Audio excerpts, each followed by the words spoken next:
Hi folks, this is Vicki at Pattern Princess. Today I wanted to show you how to do this really pretty rib stitch. This is called the half double crochet ribbed stitch, and it is worked in the third loop, and it does not involve slip stitches. I tried a number of different patterns before I tried this one, and they all called for like a slip stitch, and I just felt it was a little bit tedious, time consuming, and I had a hard time with my stitches pulling through.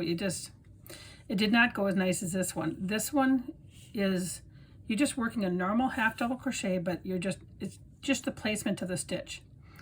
This is nice. This is a knitted look. I should back up. This is a knitted look, but it is not knitted. It is crocheted. And of course, if you're a knitter, you're going to say, oh, it's not knitted. Yes, that's true.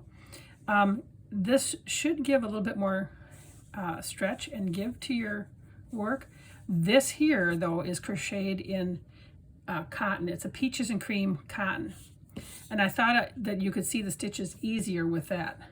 And this here is done in Caron Simply Soft, and it does have quite a little bit more stretch.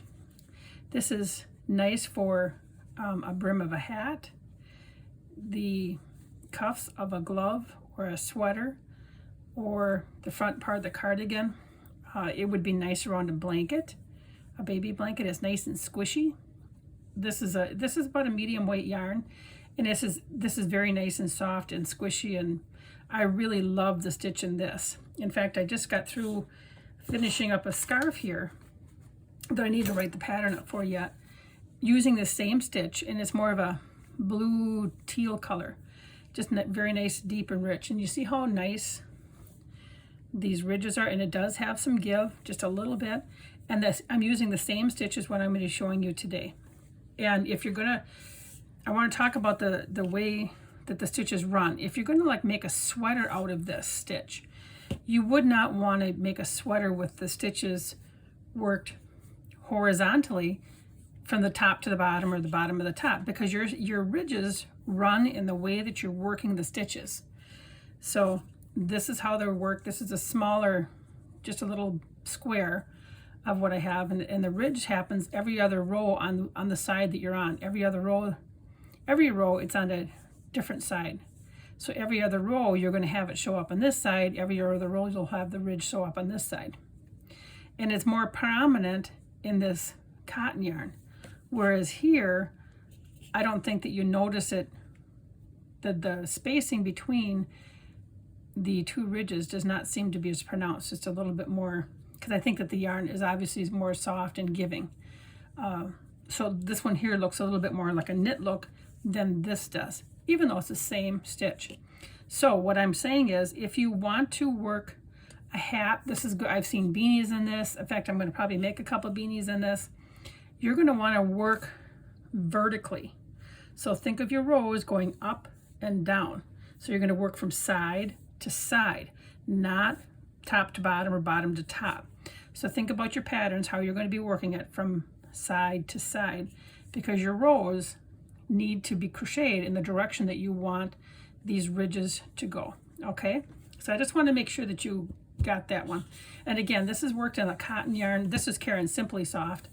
I chose this yarn because I want you to be able to see the stitches as I'm crocheting it. All right, so these are my swatches. I've kind of done a couple different swatches so you can see it. It'd be nice on a variegated yarn. I have not used it on a thick, bulky yarn. It might be okay. I'm not 100% positive how stretchy it would be. I guess I'm going to have to try that out for you folks and let you know. But let me get going here. I'm just going to do a small swatch. Probably, and your stitch count at the beginning can be any number of stitches. Even stitches, odd stitches, it really doesn't matter. Okay, so I'll just do like 10, just so you can kind of get the concept. 2, 3, 4, 5, 6, 7, 8, 9, 10. All right. Now the first row, we're just gonna do half double crochet stitches. So we're gonna yarn over and skip this one and this one. So in the third stitch, we're going to do a half double crochet. Those stitches that you skipped over, they do count as a half double crochet. All right, yarn over and we'll go to the next stitch. and yarn over, and we pull through all 3 stitches in the half double crochet, yarn over, insert our hook, yarn over and pull through all the stitches, and we're just going to keep working our half double crochets all the way to the end. So that's really simple. There we go. Just 2 more left, it looks like. And when I wrote the pattern, I actually, it's actually a repeat, because I've already written the pattern. It's actually a repeat stitch of the 2nd row. But I have it as a 3rd row because technically when you're crocheting back this way, for the 1st row, you're crocheting into the, you're ending the stitch with a top stitch of the 2 stitches that you skipped, okay? So that makes the directions just a little bit different. Otherwise, it's the same row, it's the same thing, because in the next rows, you just make sure that you crochet into the last stitch. So let me talk about the anatomy of this stitch here so you understand where we're crocheting. So when I'm crocheting this way, okay, I'm crocheting on this row, I turned it back. This is my front loop, this is my back loop. Then there's a back here, and when you work the half double crochet back here, there's another loop back here that's formed, okay? Some people call it the back loop, the back loop, the 3rd loop. Some people call it an extra loop. The single crochet is not going to have this loop to work in, okay? So now I'm going to turn it. When I turn it, this now becomes my front loop. This now becomes my back loop. And normally when you're crocheting, you're going to work into the both loops like that, right? Unless the pattern tells you to work into the back loop, so you have a little bit of definition with a ridge. In this pattern, we're going to work, it's going to be called the 3rd loop, and it's actually in the front now because we turned it. All of this, there's like a little slant stitch here, and here's the first one.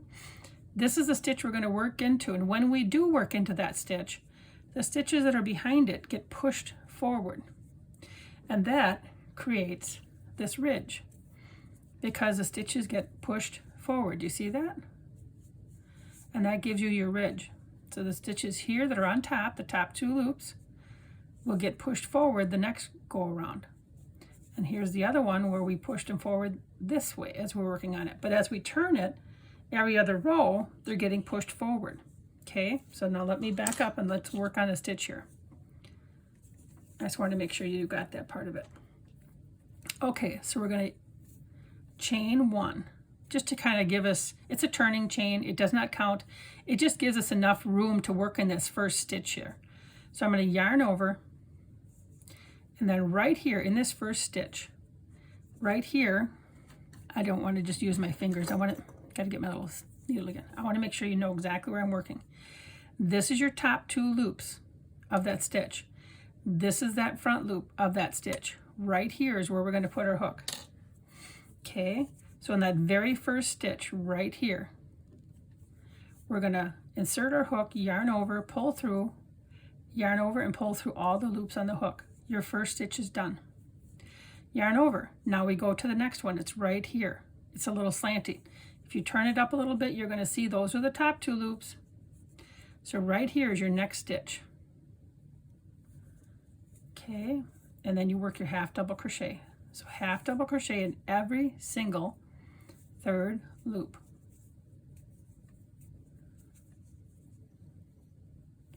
And then when you come to the very end, I know that some people are really, I'm going to sound really bad. I'm probably more particular about where, you would think I would be more particular about where they place their stitch in the last loop, but I swear you cannot tell. I just find a space and I jam it in. And each space, one of the ways you can tell that you're doing it right is you have a stitch above. You are above every single stitch, okay? So, and you can also count. So we got a stitch here, and then we got to do another so we can count. So we had 10 stitches that we started with. So we can count. So this is that chain 1 that doesn't count as anything. So it's 1, 2, 3, 4, 5, 6, 7. Okay, sorry. Somebody was knocking at the door. So let's count again. So I can just count my posts here too. So we got 1, 2, 3, 4, 5, 6, 7, 8. Now granted, we started with 10 stitches. We skipped over 2, and we're counting the ones that the 2 chains that we missed. So we should have 9. So there's this 2 chains, remember that we skipped over? That counts as a stitch, and that's right here. So those are that's why I mean the second row is technically different from the other ones because it's where you place that stitch. So I'm going to yarn over and make sure I get in that top chain of those stitches that we skipped. And now we have 9, and I have a stitch above every single one. Some of them are a little bit slanty, but they're there. And you can count them. And if you wanted to, you can count every single row. And here is that ridge that we're creating. Here's your first ridge. So let's do another row. And then this really is the row that you'd be repeating the whole time because the end of it is the same. And I got to get my yarn here. It's all tangled. Okay. And you know, I swear I cannot do a video without tangling. So we do our chain 1, which is our turning chain. Doesn't matter, doesn't mean anything, doesn't count.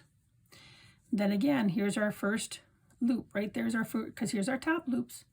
So as I'm purposely not even looking at the top. I'm just right away, I'm flipping it flat because I know that I'm going to be working on this.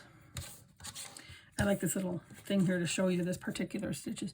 I know I'm going to be working on this row right here. So I'm just, these top 2 loops, I'm just flipping it right out of my way, so I'm not even going to get messed up by them. And I make sure that my turning chain's just a little bit loose because it helps me get in here. I yarn over, go to this loop. There we go. Sometimes it's a little bit difficult to get in. Work my half double crochet, and now I can just continue. It goes pretty fast to work my half double crochet all the way across. I can feel my yarn tangling on my hand. Told you I cannot get it through a video without tangling. Okay. I do find that the cotton yarn here is a little bit more stiff, difficult to work with a stitch. It's probably not the best choice for it, but it might be nice for a washcloth for the kitchen. That little ribbing, that little extra texture. So maybe for that I would work it. I wouldn't be planning that it would have much stretch because of the yarn that I've used here. But as I know, I showed you in the other, it does have a nice, and so now we've come to the end, and now I'm just gonna take my hook and jam it right in the top part here.